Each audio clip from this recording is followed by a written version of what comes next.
আসসালামু আলাইকুম সবাইকে, আশা করি সবাই ভালো আছেন। আপনারা কি জানেন, আমাদের দৈনন্দিন জীবনে আমরা অনেক কিছু ব্যবহার করি যেটা কারা আবিষ্কার করেছে আমরা কিন্তু জানি না। এবং এমন অনেক কিছু আছে যেগুলো প্রথম আবিষ্কার করেছেন মুসলমানেরা। চলুন সেগুলো জেনে নিই, সেই দৈনন্দিন জিনিসগুলো কি কি। যেমন কফি আবিষ্কার করেছেন কিন্তু মুসলমানেরা। মানচিত্র মুসলমানদের আবিষ্কার। সুগন্ধি, পারফিউম,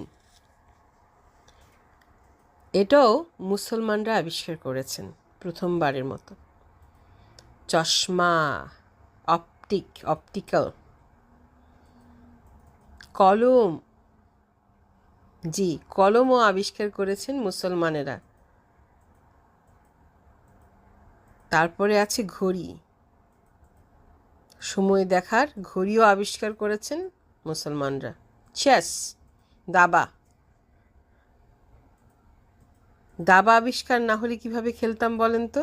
ক্যামেরা প্রথম আবিষ্কার করেছেন মুসলমানেরা।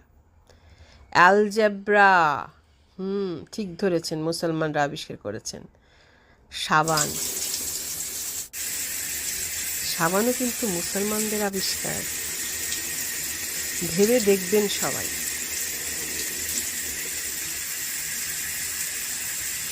আমরা কিন্তু জানতাম না যে এই সকল কিছু মুসলমানদের আবিষ্কার। তো সবাই ভালো থাকবেন, সুস্থ থাকবেন, সুন্দর থাকবেন।